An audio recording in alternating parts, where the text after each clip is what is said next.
রক্তে রঞ্জিত শরীর এখন আমাদের মা নেই, কিন্তু মা মৃত্যু অবস্থায় আমাদের কতটা ভাইয়ের দেখছেন। এটা কি সন্ত্রাসের রাস্তা না মেডিকেলের কি বলবো আমি বাসায় খুঁজে পাচ্ছি না। ওখানে কমপ্লিট রূপে একটা সন্ত্রাসী কার্যকলাপ চলছে।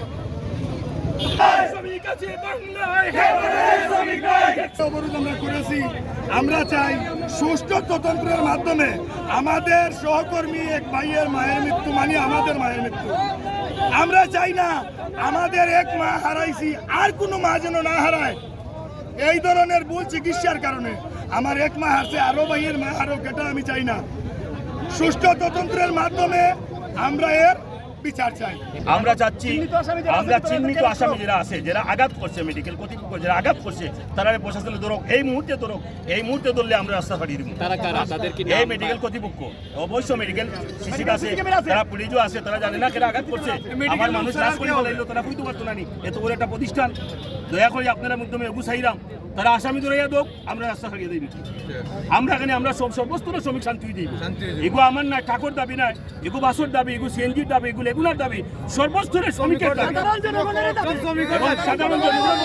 সিলেটের সর্বস্তরের মানুষ এইরকম অত্যাচার তারা করতেই আসে। বিগত কয়েকদিন আগে ওলা সাধারণ মানুষের 3 দিন তারা ওলা বলি বিবৃতি রাখি যেগুলো আমরা শুনছি যে তারা এখন না বিগত দিন থেকে হরিয়া আর এই ধরনের ওরা মানুষ আইসির ভিতরে 2,500 টাকা দাম করে। প্রধানমন্ত্রী শেখ হাসিনাকে সেইগুলো সুষ্ঠু বিচার দাবি করলাম। যদি আজকে মেডিকেলের জায়গা একটা হসপিটালের জায়গা মেডিকেলের বিশ্ববিদ্যালয়ের ইলাজ যদি ঘটনা ঘটে, তাহলে আপনার আমার মতো সাধারণ মানুষ কোন জায়গা দিয়ে শান্তি পাইব? এগুলো সুষ্ঠু তদন্ত চাইলাম, সুষ্ঠু বিচার চাইলাম। যতক্ষণ পর্যন্ত প্রশাসনে এই আসামি ধরছে না, ততক্ষণ পর্যন্ত সিলেটের কোন শ্রমিক শান্তি হতো না। যত সময় যায় শ্রমিকরা জড়িত আর বিভিন্ন জায়গায় তখন আন্দোলন করবো, রাস্তাঘাট অবরোধ করবো। দয়া করি আমি চাইলাম যে প্রশাসন এই মুহূর্তে হোক গা, এই আসামি কিন্তু ধরা হোক, না ধরলে যত সময় যাইব খালি গাড়িগুলো বন্ধ হইব। আর আমরা সিলেটের মানুষ অশান্তি হইব, আমি চাই না। আমরা চাই না কোনো হাল্লতে সিলেটের মানুষের অশান্তি হোক। আমার বাড়িও সিলেট, আমিও এই দেশের নাগরিক, আমি এই দেশের সদস্য।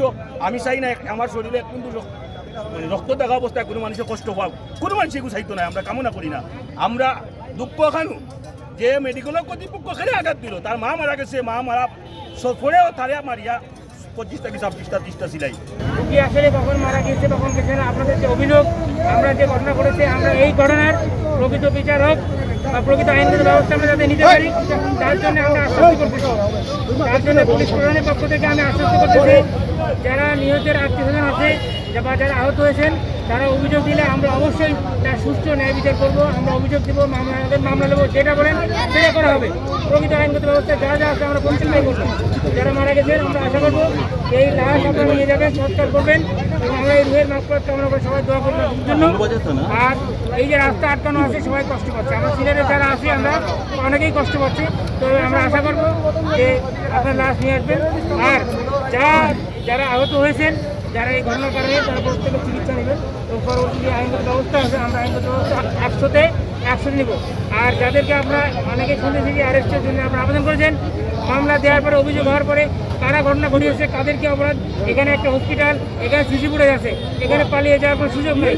এখানে যারা আছে, যারা স্টাফে তাদের প্রত্যেকের নাম, ঠিকানা সব কিছু আইডেন্টিফিকেশন আছে, এটি পড়ায় যাওয়ার কোনো সুযোগ নেই। আমরা যাতে আইনগত ব্যবস্থা নিতে পারি সেই সুযোগটা কিন্তু আমাদেরকে দেন। আর এই যাতে কষ্ট মানুষ যাতে কষ্ট না পায়, তো আমরা আশা করবো যে সবাই এই কষ্ট লাঘব থেকে সবাইকে আমরা রক্ষা করবো।